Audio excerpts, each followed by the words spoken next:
Hi, my name's Dan Field. Today I am going to embark on a rendition of Charlie Sheen's 20 Minutes for the President. I believe the only way to do this is to get out onto the streets and to get as many people involved as possible. I think that what happened on September the 11th, 2001 was not only an American issue, but an international issue, and that getting people from different races, different cultures is the only way that we will get to the bottom of this. So with my trusty script, my laptop and the camera, here we go.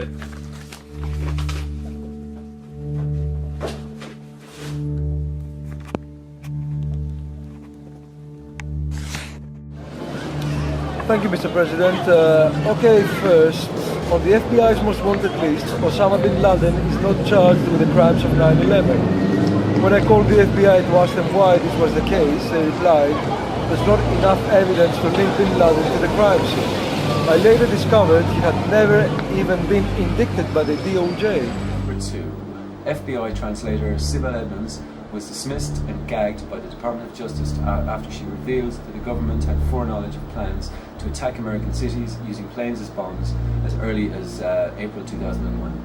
In July of 2009, Mrs. Edmonds broke the federal gag order and went public to reveal that Osama bin Laden, Al-Qaeda and the Taliban were all working for and with the CIA up until the day of 9/11. Question number 3.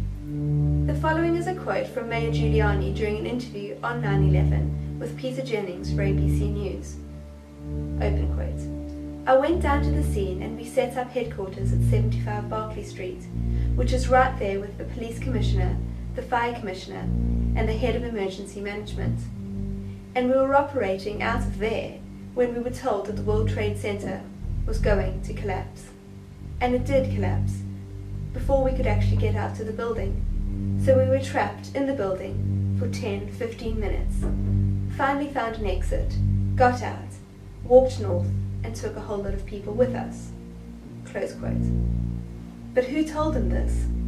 To this day, the answer to that question remains unanswered, completely ignored, and emphatically denied by Mayor Giuliani on several public occasions.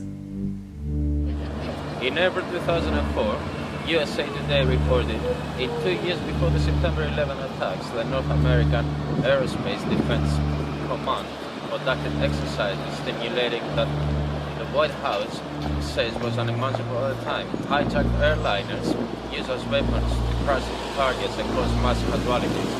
One of the targets was the World Trade Center. Question number 5. On September the 12th, 2007, CNN's Anderson Cooper 360 reported that the mysterious white plane spotted and videotaped by multimedia outlets flying in restricted airspace over the White House shortly before 10 a.m. on the morning of 9/11 was in fact the Air Force's E-4B, a specially modified Boeing 747 with a communications pod behind the cockpit, otherwise known as a doomsday plane. Though fully aware of the event, the 9/11 Commission did not deem the appearance of the military plane to be of any interest and did not include it in its final 9/11 Commission report. 3 F-16s assigned to Andrews Air Force Base, 10 miles from Washington, D.C., are conducting training exercises in North Carolina, 207 miles away, as the first plane crashes into the World Trade Center. Even at significantly less than the top speed at 1,500 miles per hour, they could still have defended the skies over Washington way before 9 a.m. More than 37 minutes before Flight 77 crashes into the Pentagon. However, they did not return until 9:55 a.m. Andrews Air Force Base had no armed fighters on alert and ready to take off on the morning of 9/11. Number 7, WTC Building 7. Watch the video of its collapse. Flight 93 is the fourth plane to crash on 9/11 at 10:03 a.m. Vice President Cheney only gives shoot-down orders at 10:10 and 10:20 a.m. and this is not communicated to NORAD until 28 minutes after Flight 93 has crashed. Fueling further suspicion on this front is the fact that 3 months before the attacks of 9/11, Dick Cheney took control of NORAD, and therefore he and no one else on planet Earth had the power to call for military sorties on the hijacked airliners on 9/11. He did not exercise that power, 3 minutes after 9/11, he relinquished command of NORAD and returned it to military operations.